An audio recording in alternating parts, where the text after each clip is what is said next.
एक अपराधी अपराध करने से पहले एक प्लान बनाता है और उसी प्लान के तहत अपने काम को अंजाम देता है। लेकिन वह सोच बैठता है कि अपने काम को अंजाम देने के बाद अपनी ज़िंदगी तो बड़े मौज में गुजरेगी, लेकिन होता कुछ उल्टा ही है।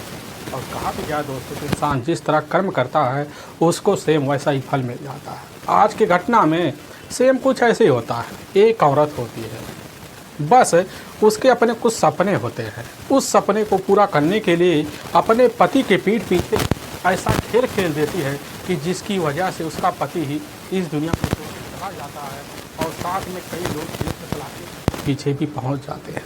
आखिर क्या था इस घटना में, इस घटना में क्या हुआ, इस घटना की आप पूरी तह तक सच्चाई जानने के लिए इस वीडियो को आप लास्ट तक ज़रूर देखिएगा। नमस्कार दोस्तों, मैं प्रदीप कुमार आपको ई स्टडी बात चैनल पे मैं स्वागत करता हूं।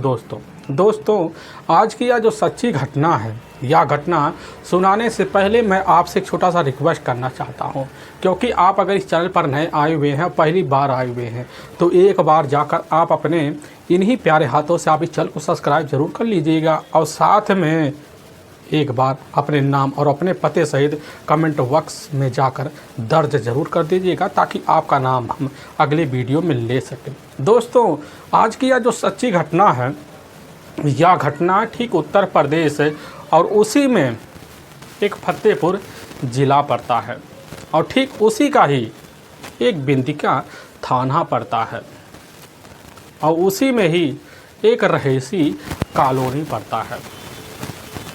उसी कॉलोनी के रहने वाले होते हैं अमित कुमार गुप्ता, जिसकी उम्र लगभग अब यही 32 साल के आसपास होता है।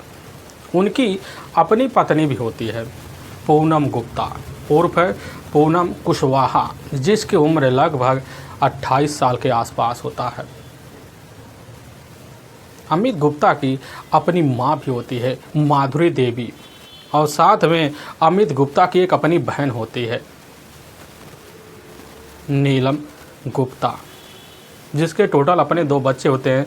लेकिन एक विधवा भरी ज़िंदगी जो होती है अपने घर में बैठकर बेहतर तरीके से जी रही होती है। लेकिन अमित कुमार गुप्ता के टोटल अपने 2 बच्चे होते हैं, जिसमें एक बड़ा बेटा जिसकी उम्र लगभग 10 साल के आसपास होता है और एक बेटी होती है जिसकी उम्र लगभग 8 साल के आसपास होता है। लेकिन मुकेश का अपना खुद का एक बिजनेस होता है, जो भिवाड़ी में मुंबई में ही उसका एक अपना खुद का कारखाना बड़े बेहतर तरीके से चलता है और साथ में मुकेश खुद एक मिड डे मील का ठेकेदार भी होता है। तब तरीके से उसके ठीक ठाक पैसे आते हैं और मुंबई में ठीक उसके नाम के 6 प्लॉट होते हैं। काफ़ी करोड़ों की ज़मीन जो होती है उसके नाम पड़े होते हैं। बेहतर तरीके की ज़िंदगी होती है देखा जाए। लेकिन उसका जो होता है मुंबई में अपने परिवार में अपनी पत्नी और बच्चों के साथ जो होता है वहाँ ज़्यादातर रहना ही होता है। जब उसका अपना मन होता है तो अपने गांव जो होता है इधर बिंदगी आना जाना होता है और वही सी रहीसी मोहल्ले में उसका ज़्यादातर अपना ठिकाना होता है। इधर अपनी ज़िंदगी बेखूब तरीके से जीने लग जाता है।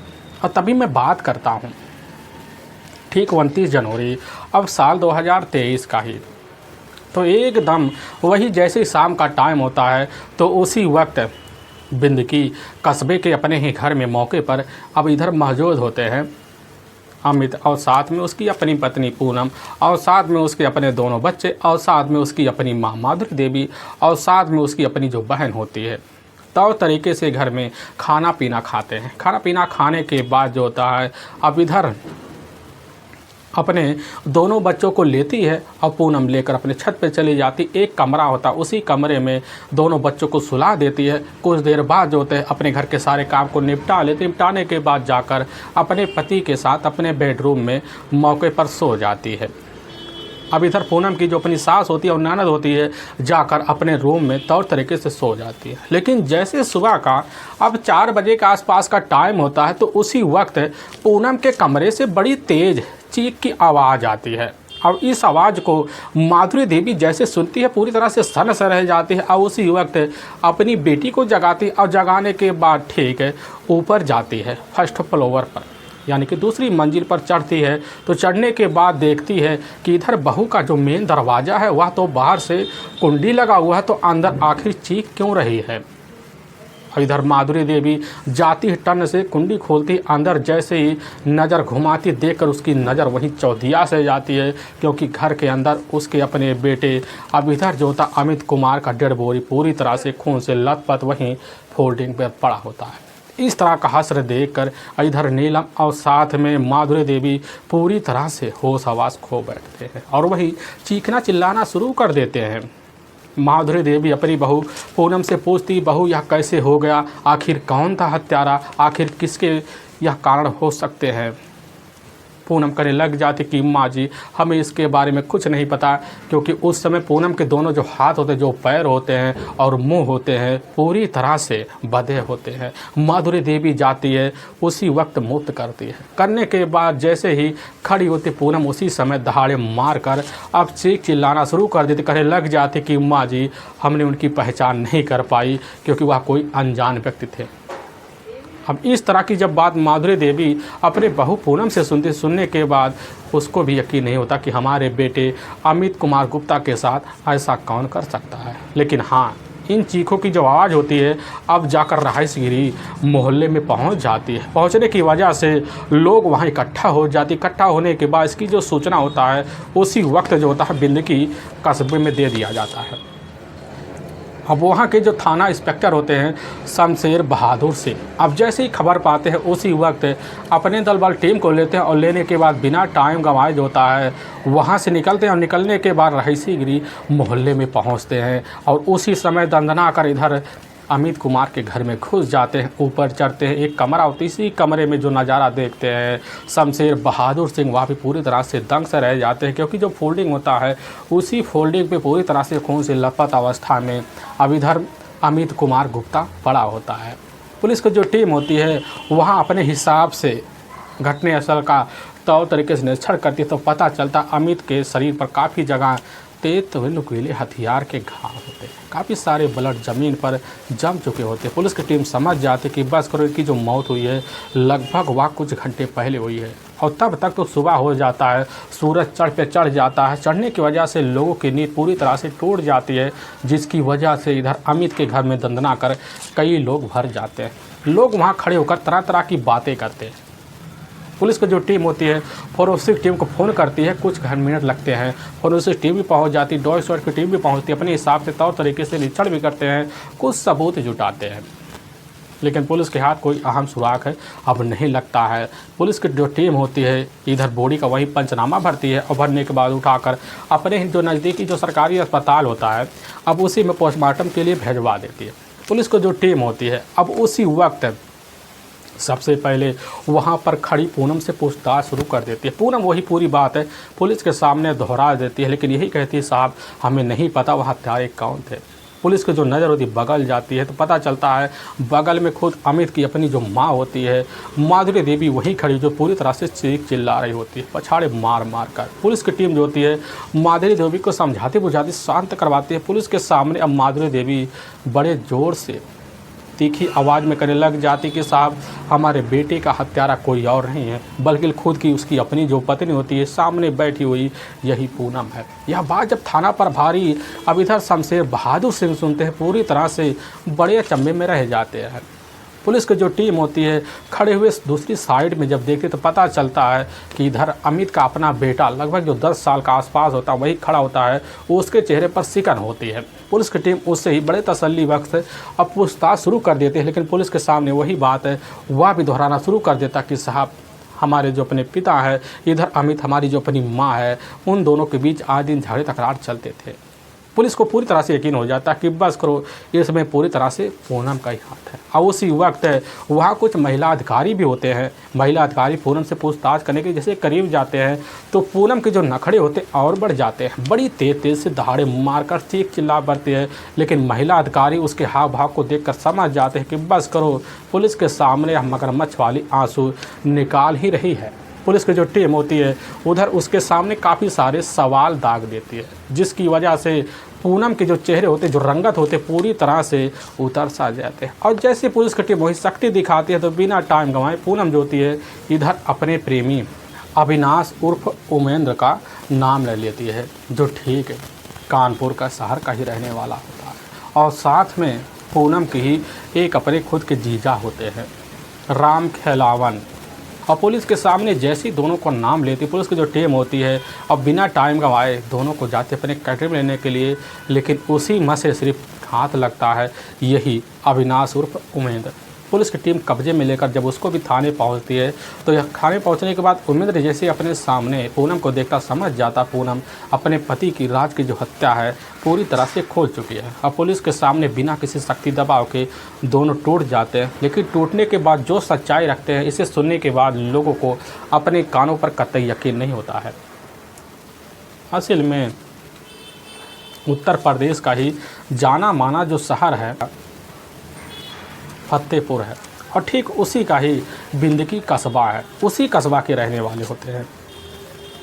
अब इधर नरेंद्र कुमार कुशवाहा, उनकी अपनी पत्नी भी होती है और टोटल उनके 2 बेटियां ही होती है, जिसमें बड़ी बेटी होती है अनीता और छोटी बेटी होती है पूनम।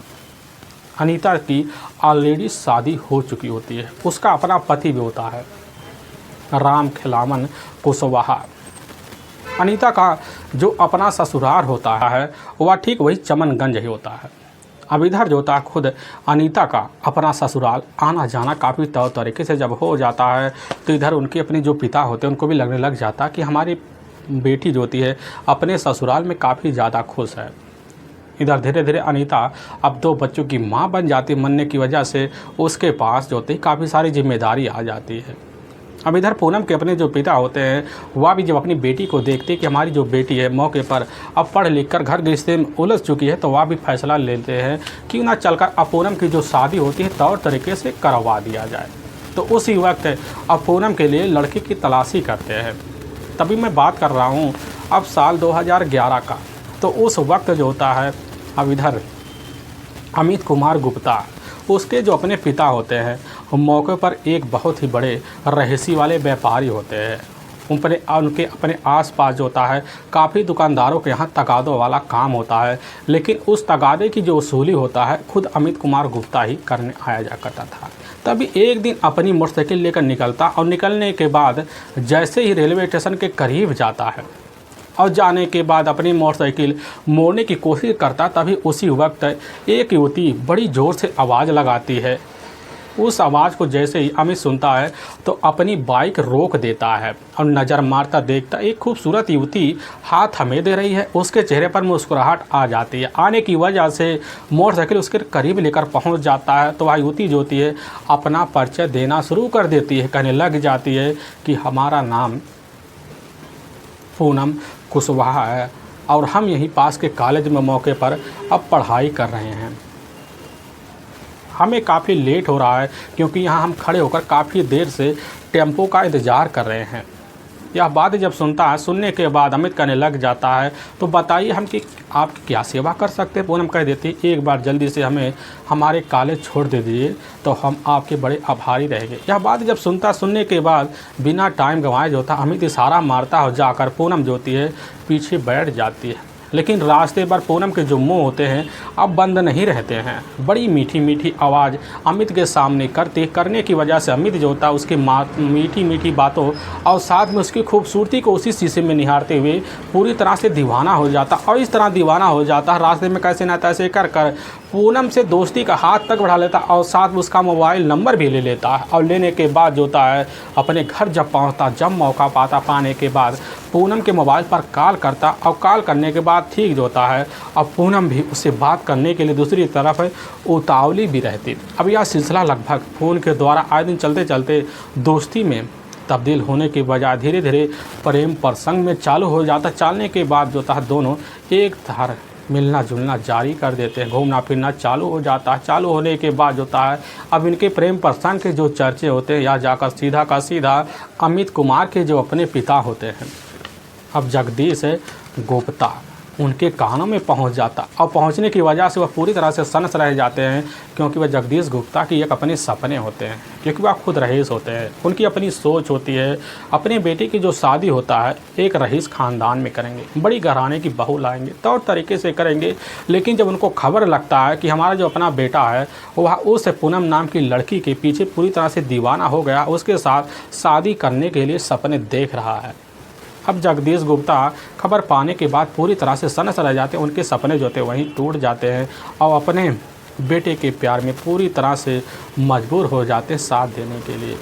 लेकिन दूसरी तरफ जो होता है अमित गुप्ता और पूनम दोनों रजामंदी जताने के बाद साल 2011 के वही लास्ट महीने का दूसरा जैसे सप्ताह था, उसी सप्ताह में जाकर दोनों तौर तरीके से एक मंदिर में प्रेम विवाह कर देते हैं। करने के बाद अपनी ज़िंदगी को जानने के लिए अमित गुप्ता अपनी पत्नी बनाकर इधर अपने ही घर में लेकर जब पहुंचने के बाद जो होता है पूनम घर वालों के दिल पर राज करने के लिए पूरी तरह से अपनी जाल बिछाना अब शुरू कर देती है।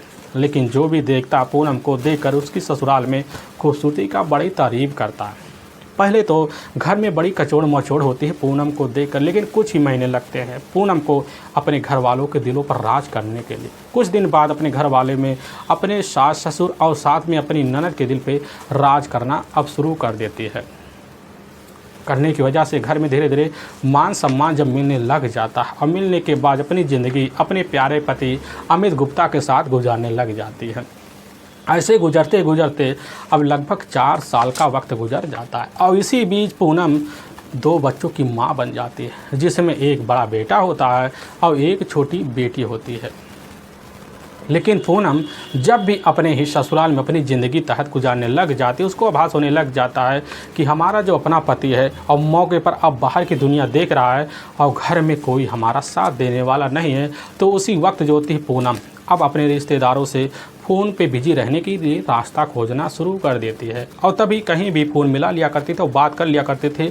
लेकिन उसका जो अपना सबसे ज़्यादा जो बात होता था उसके अपने खुद के जीजा होते हैं राम खिलावन, उसका उस फ़ोन पर ज़्यादा समय व्यतीत होता है और घर में किसी के सामने हड़का किड़गड़ बात करने का सिलसिला चलने लग जाता। लेकिन इसी बीच पूनम के ऊपर एक दिन नज़र बात करते हुए पूनम की जो अपनी सास होती है अब माधुरी देवी की पहुंचती है। पूरी बात सुनने समझ में आ जाता कि हमारी बहू जो होती है कोई सीधी सादी बहू नहीं बल्कि बड़ी खेली खाली बहू है। यह सब सोच साझ कर माधुरी देवी की जाकर सूचना उसी वक्त अपनी बेटी अब नीलम को देते। नीलम खबर पाती है, पाने के बाद जाकर 1-2 बार तो बात इधर छेड़ती है, लेकिन इधर खुद जाकर जो होती खुद पूनम दोनों को अपने बातों में बहका लेते हैं, जिसकी वजह दोनों के बीच थोड़ी बहुत झगड़े तकरार हो जाते हैं। यहाँ तक कि खुद पूनम अपनी सास की काफ़ी ज़्यादा बेइज्जती करवा देती है और इधर नीलम जो होती है यह बर्दाश्त करना नहीं चाहती, जिसकी वजह इसकी शिकायत जाकर अमित को दे देती। अमित खबर पाता आकर अपनी पत्नी से थोड़ी बहुत बहस करता है, लेकिन उसी के सामने पूनम लड़का गिड़ा कर कैसे न तैसे कर अपनी पति को अपनी बातों में उलझा लेती है। लेकिन दूसरी तरफ जो होता है अपने रिश्ते को अंजाम देने के लिए इधर पूनम जो होती खुद अपने ही घर में अपने जीजों को बुलाना शुरू कर देती है और धीरे धीरे पूनम का अपने ही घर में अपने ही जीजा राम खिलावन के साथ अनैतिक संबंध बन जाते हैं। और यह सिलसिला जो होता है बेधड़क अमित की गैर मौजूदगी में चलना शुरू हो जाता है और जब चलने लग जाता धीरे इसके जो चर्चे होते हैं मोहल्ले में हो जाते होने की वजह से माधुरी देवी की खबर लगता है और उसी वक्त अपने बेटे को सतर्क कर देते। लेकिन उसका जो अपना बेटा होता है अपनी पत्नी के प्यार में इस तरह दीवाना हो जाता है कि वह उसके सब करने के लिए कोई रास्ता ही नहीं बचता है, अपनी ज़िंदगी कैसे न तैसे गुजारने लग जाता है। अमित को आभास होता है कि यहाँ रहकर हमारी ज़िंदगी अब चलने वाली नहीं है। तभी उसी वक्त फैसला लेता और लेने के बाद जो होता है ठीक वह अपने एक करीबी दोस्त से बात करता है जो ठीक भिवाड़ी में मौके पर रह रहा होता है। उससे जब बात करता है तो पता चलता है वह एक धागा कारखाना चलाता है किराए पर, मौके पर बड़ी बिल्डिंग लेकर बड़े पैसे भी कमाता है। अमित जब खबर पाता है तो उसी वक्त उससे बात करता है और बात करने के बाद जो होता है तुरंत ही उसके साथ हाथ बटाने के लिए तैयारी कर लेता है। वह तुरंत ही रास्ता दे देता है, देने की वजह से साथ में जाता है और वह कारखाना बढ़िया सा खरीद लेता है। लेने के बाद वहाँ काम करना शुरू कर देता है। धीरे धीरे वह कारखाना जो होता है उस एरिया में अमित को जमने लग जाता है। जमने की वजह से कारखाना चलाना शुरू कर धीरे धीरे बाद तरक्की पर आ जाता है। काफ़ी व्यापारी उसके यहाँ आना जाना शुरू कर देते हैं। आने जाने की वजह से अब इधर अमित जो होता है अपना ज़िंदगी जो गांव होता है छोड़ देता। छोड़ने के बाद जो होता है सीधा का सीधा बम्बई भिवाड़ी चला जाता है और जाने के बाद वहीं रहना शुरू कर देता। इधर पूरी तरह से पूना आज़ाद हो जाती है क्योंकि पति की गैर मौजूदगी उसके ज़िंदगी का खुशीमय हिस्सा बन जाता है। और उसी का फ़ायदा उठाकर अपने जीजा राम खिलावन को अपने ही घर में बुलाती, फिर रात हो या दिन हो बेडरूम में ले जाती, फिर रिश्तों को अंजाम देती। सिलसिला जब चलने लग जाता है तो इधर माधुरी देवी परेशान हो जाते हैं। इस तरह की नज़ारे देखकर अपने बेटे के सामने इशारों में बतला देती कि बेटे अपनी पत्नी पूनम और साथ अपने दोनों बच्चों को अपने साथ ले जाओ, नहीं तो कहीं किसी दिन अनर्थ ना हो जाए।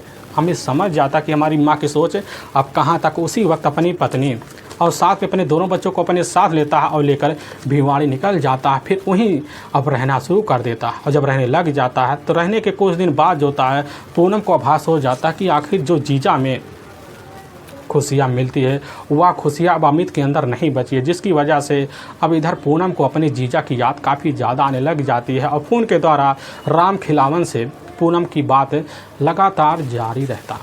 अब पूनम को जो सिलसिला होता है बात करते करते राम खिलावन के मन को इस तरह भा जाता। राम खिलावन उसी वक्त अपनी पत्नी को इस तरह बहका देता है। बहकाने के बाद बम्बई निकल जाता है और जैसे ही इधर पूनम के फ्लैट में पहुंचता, पूनम देखती है उसके खुशियों का कोई ठिकाना नहीं रहता। अमित खबर पाता है, वह भी बड़ा खुश हो जाता कि चलो बम्बई में कोई उसका खोज खबर लेने के लिए उसके फ्लैट में तो आया।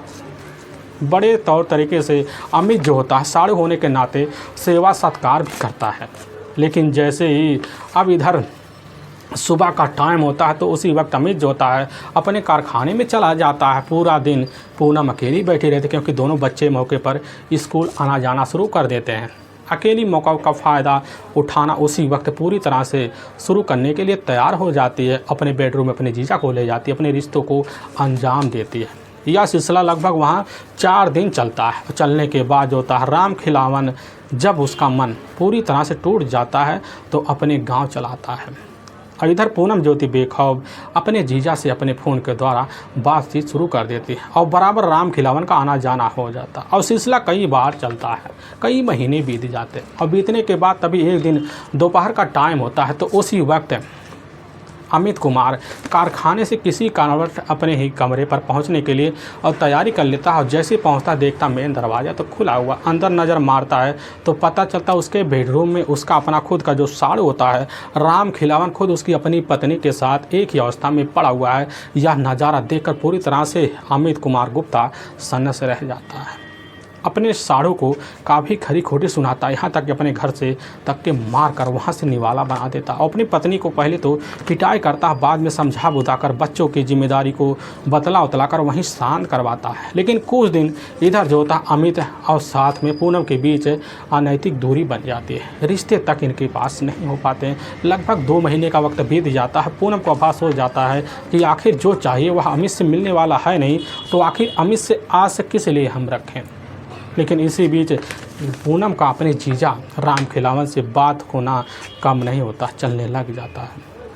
और जब चलने लग जाता है तो दोनों के बीच आए दिन झगड़े तकरार भी शुरू हो जाते। झगड़े तकरार के कारण जो होता है अमित इतना ज़्यादा परेशान हो जाता कि अपने कस्बा बिंदकी इतना आना जाना बन जाता। आने जाने की वजह से उसी के इलाके की रहने वाली उसकी एक अपनी रिश्तेदार होती है, उसी की अपनी बहन होती है, उसी की अपनी एक सहेली होती है चंचल नाम की, जो खूबसूरत युवती होती है, शादीशुदा होती है। तो उसी बीच जो होता है अमित कुमार के साथ चंचल जैसी खूबसूरत युवती का प्रेम प्रसंग चल जाता। चलने की वजह से अब इनके बीच संबंध बन जाते हैं। संबंध के चलतन जो होता अमित का अपने ही कस्बे में काफ़ी आना जाना बन जाता है।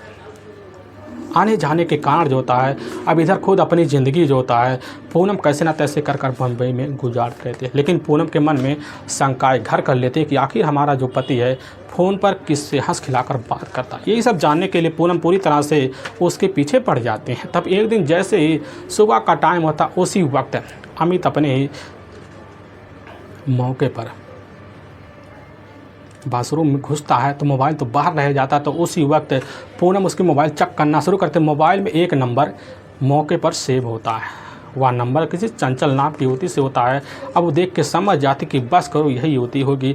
तो उसी वक्त मोबाइल लेकर खुद जो होती है बाथरूम में घुस जाती है और वहीं अमित से पूछताछ शुरू कर देती है। अमित का जो चेहरा होता है पूरी तरह से फीका पड़ जाता, समझ जाते कि बस करो, यही वही होती होगी, कहने लग जाते कि आखिर यह कौन है। बार बार सवाल दागती है, लेकिन उसी वक्त दोनों एक दूसरे के चरित्र पर सवाल उठाना शुरू कर, जिसकी वजह से अब झगड़े तकरार शुरू हो जाते हैं। होने की वजह से ढेर दिन झगड़े तकरार होते हैं, यह सिलसिला कई दिन चलते हैं। दोनों जो बच्चे होते हैं इस झगड़े तकरार को देखकर काफ़ी ज़्यादा परेशान हो जाते हैं। होने की वजह से इधर खुद पूनम जो होती है अपने दोनों बच्चों को अपने साथ लेती है, और लेने के बाद अपने ही अब ससुराल आ जाती है। आने के बाद जो होता है अब रहीसी गिरी जो कॉलोनी होता है उसी में जाकर अब रहने लग जाती है। और जब रहने लग जाती है तो इसी बीच जो होता है पूनम के जो अपने ससुर होते हैं एक बीमारी उनकी इस तरह खेली जिसकी वजह से उनकी हमेशा हमेशा के लिए इस दुनिया से जुदाई आ जाती है। आने के बाद अपनी जिम्मेदारी पूरी तरह से उठाने के लिए अमित बेबस हो जाता। अपनी पत्नी के साथ ज़िंदगी गुजारने के लिए बेबस होने की वजह से साथ देना शुरू कर देता। कुछ वक्त और बीतता है। जब बीतने लग जाता पूनम एक दिन सारी शिकवे दूर करने के लिए अपने जीजा के अब गाँव चली जाती है। और जब जाती है तो वहीं पर उसके जो अपने जीजा होते हैं राम खिलावन के साथ बैठा एक व्यक्ति होता है, बड़ा ही हैंडसम होता है। उस व्यक्ति के ऊपर पूनम की नज़र पहुंचती है, उसके बारे में जानकारी पता चलता है। उसका नाम अविनाश है, जो मौके पर एक लोडर की ड्राइवरी का काम करता है, वहीं कानपुर में ही। उसके अपने परिवार भी होते हैं, लेकिन जैसे अविनाश की नज़र पूनम को पहुंचता, पूनम को देखता तो दीवाना हो जाता। इसी बीच पूनम भी उसकी दीवानी हो, दोनों के बीच जो होता प्रेम प्रसंग चालू हो जाता है।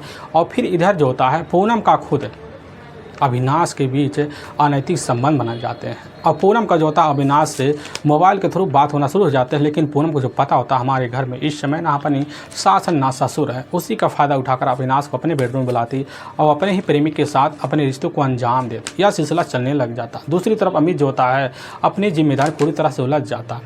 तभी उसी बीच उसको मिड डे मील की ठेकेदारी मिल जाती, तो तरीके से अपनी जिम्मेदारी उठाने लग जाता है, जिसकी वजह से उस इलाके में उसको काफ़ी मान सम्मान मिलता। और इतने ज़्यादा कारखाने की वजह से और साथ मिड डे के पैसे की वजह से ज़िंदगी चलती है कि उसी बीच जाकर मुंबई की भिवंडी में नया 6 प्लाट ले लेता है।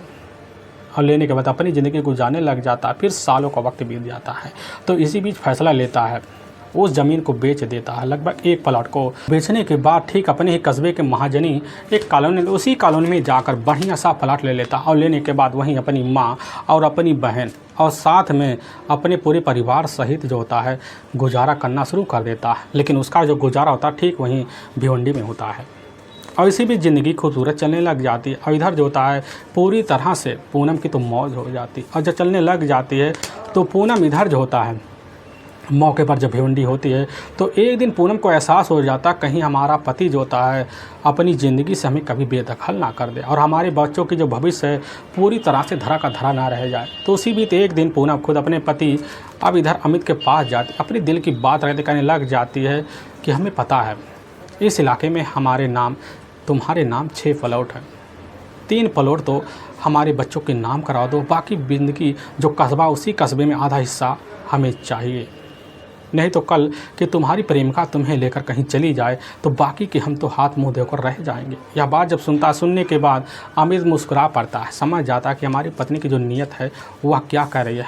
अपनी पत्नी से वहीं से चुड़ोली करना शुरू कर देता, कहने लग जाता है तुम्हें तो एक हिस्सा भी नहीं देंगे, तुम्हारे बच्चों को नहीं देंगे। हमें पता है अगर तुम्हें तुम्हारे नाम तो करवा देंगे, कहीं तुम अपने प्रेमी साथ इस दुनिया को छोड़कर हमसे जुदा ना हो जाओ। यह बात जब सुनने के बाद पूरी तरह से वहीं पूनम सन्न रह जाती है और सन्न रहने उसके मन में तरह तरह के ख्याल आ जाते हैं। सोचने लग जाती है हमारे पति हमारे रहते कहीं गलत कदम उठा ना जाए। तो उसी वक्त ठान लेती है और ठानने के बाद फैसला लेती है और लेने के बाद सुबह का जब टाइम होता है तो अपना फ़ोन निकालती है और उसी वक्त इधर अविनाश के मोबाइल नंबर पर कॉल कर देती है। कहने लग जाती है कि अविनाश हमारी दुनिया पूरी तरह से ख़त्म होने के कगार पर पहुंच चुकी है। इस तरह की जब बात अविनाश सुनता है कहने लग जाता है कि बताओ क्या बात। कहने लग जाती है कि तुम हमारे पति को हमारे रास्ते से बेधड़क हटा दो, हम तुम्हें रोकने वाले नहीं हैं। अविनाश तो एक तो दबंग किस्म का आदमी था, उसके काफ़ी बड़े बड़े लोगों से उठका बैठका होता है। वह जब बात सुनता है तो 1-2 बार कहता है कि तुम्हारा जो अपना पति है एक छोटा मोटा आदमी तो है नहीं, क्योंकि वह बड़ा रईसी व्यापारी है। उसके लिए हमें काफ़ी स्टेटर का व्यवस्था करना होगा, सुपारी की तौर तरीके से इंतज़ाम करना होगा। यह बात जब सुनती पूनम कहने लग जाती है तुम इसकी चिंता मत करो, तुम्हारे खाते में हम 7 लाख रुपया हम परसों ही डाल देंगे। यह बात जब सुनता अविनाश समझ जाता है हमें करना क्या है। लेकिन जैसे 2 दिन का वक्त बीतता है तो एडवांस के तौर पर पूनम जो होती है अब अविनाश के खाते में 80,000 रुपया ट्रांसफ़र कर देती है। और इधर अविनाश जो होता है पूरी तरह से प्लान को कामयाब करने के लिए लग जाता है। और उसी वक्त जाता है पूनम के जीजा राम खिलावन से मिलता है, उनसे बात करता है। राम खिलावन जैसे ही खबर पाते वह भी उसी समय उस प्लान में शामिल हो जाते हैं। शामिल होने के बाद राम खिलावन के अपने कुछ करीबी दोस्त होते हैं, उन्हीं दोस्त के द्वारा उन्हें पता चलता है कि अपने इलाके का रहने वाला एक बड़ा ही गैंगस्टर है शेरा। उसके पास जाते हैं और उसके पास जाकर उससे बात करते हुए तुरंत ही 7 लाख रुपए के लिए सुपारी ले लेता है।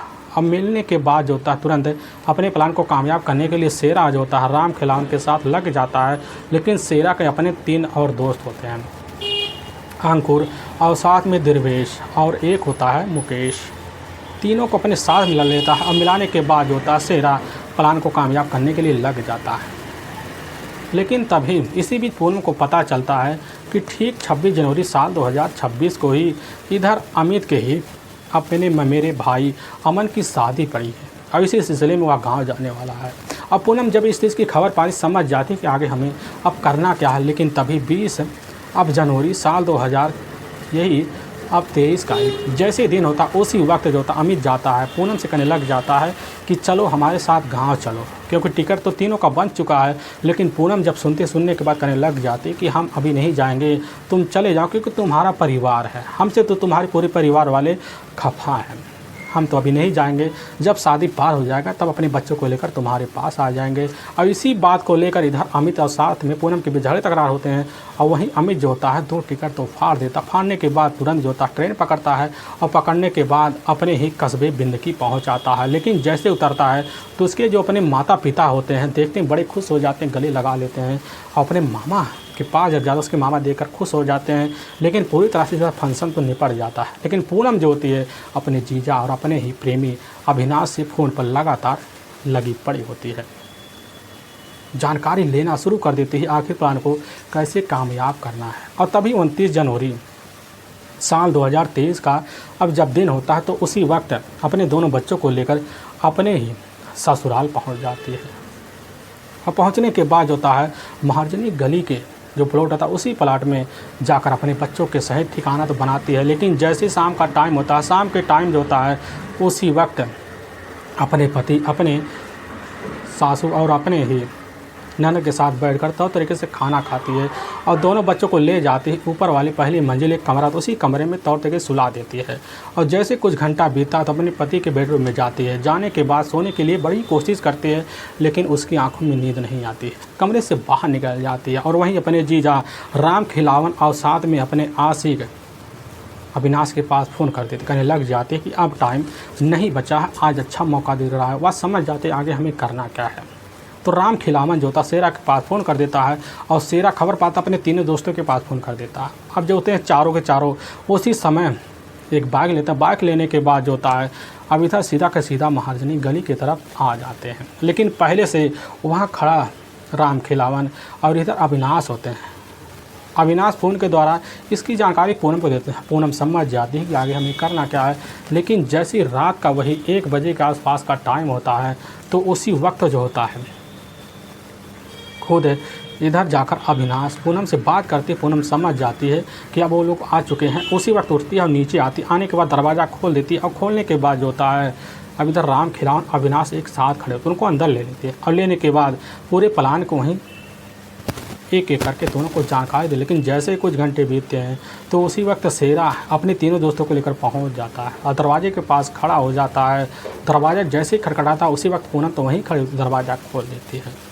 अब इधर पूनम चारों को अपने साथ लेने के बाद अपने पति के बेडरूम में अब लेकर अपने जीजा और अपने आशिक को लेकर घुस जाती है। छव को छव होते हैं तो एकाएक गहरी नींद में जब देखते हैं अमित कुमार गुप्ता को तो उसी के ऊपर हथियार बंद लेकर टूट पड़ते हैं और वहीं बेरहम तरीके से अमित की तो मौत हो जाती है। फिर इधर जो होता है चारों के चारों वहाँ फरार हो जाते हैं। लेकिन कुछ घंटे वहाँ पूनम के साथ दोनों मिलकर बिताते हैं और पूनम अपनी प्लान बता देती है और पूनम का हाथ और जो पैर और जो मुंह होता वहाँ जाकर खुद इधर अविनाश बड़े तरीके से बंद कर देता और बाहर इधर जाकर जैसे ही निकलते हैं राम खिलावन और अविनाश तो जो दरवाज़ा होता मेन वहीं जाकर कुंडी लगा देते, फिर वहाँ से चल बसते हैं। लेकिन जैसे 4 बजे के आसपास टाइम होता है तो पूनम समझ जाती है कि आखिर हमें अब करना क्या है। तो नाटक के तहत जो होता अंदर जो होती है वहीं चीख पड़ती है और चीख की आवाज़ जो होती है जाती है पूनम की जो अपनी सास होती है अब माधुरी देवी सुनती है, पहुंचती है, नज़ारा देखती दंग से रह जाती है। लेकिन वाकई में दोस्तों पुलिस के सामने जब यह सच्चाई निकल के आता है सुनने के बाद लोगों के रूह तक खड़े हो जाते हैं। लेकिन पुलिस की जो टीम होती है पूनम को अपने कस्टडी में लेकर वहाँ के ही कोर्ट में ले जाने के लिए तैयारी करती है और पूनम के सामने उसका अपना जीजा होता है राम खिलावन और साथ में आशिक होता है अविनाश और साथ में शेरा के जो अपने 3 दोस्त होते हैं वह भी पुलिस के कंडे में चढ़ चुके होते हैं। पुलिस के सामने जो होता सीधा का सीधा 7 आरोपी होते हैं। 7 आरोपी को ले जाते हैं, वहीं न्यायालय में पेश करते हैं। तो न्यायालय में 7 आरोपी के ऊपर काफ़ी गंभीर धारा मुकदमा दर्ज किया जाता है और ले जाकर हमेशा हमेशा के लिए जेल के सलाखों के पीछे डाल दिया जाता है। दोस्तों हमें इस घटना का सुनाने का जो उद्देश्य है किसी के दिल को ठेस पहुंचाना नहीं है, बल्कि आपको यह बताना आप जहां भी रहें आप सावधान और सतर्क जरूर है। दोस्तों हमारे कुछ ऐसे व्यूअर जो हमारे वीडियो को लगातार वॉच करते हैं, जिसमें दीपक जो ठीक है जलालपुर के रहने वाले हैं, मुकेश जो मेरठ नगर के रहने वाले हैं और जो ठीक है अविनाश सिंह जो ठीक है मध्य प्रदेश इंदौर के रहने वाले हैं और साथ में राजीव श्रीवास्तव जो इलाहाबाद के रहने वाले हैं और साथ में जेपी डॉक्टर जो ठीक है आजमगढ़ इलाके के रहने वाले हैं। कई हमारे व्यूअर जो हमारे वीडियो को लगातार वॉच करते हैं दोस्तों अगली बार आपका भी नाम लिया जा सकता है। फिर मिलेंगे नए वीडियो के साथ, तब तक के लिए जय हिंद और जय भारत।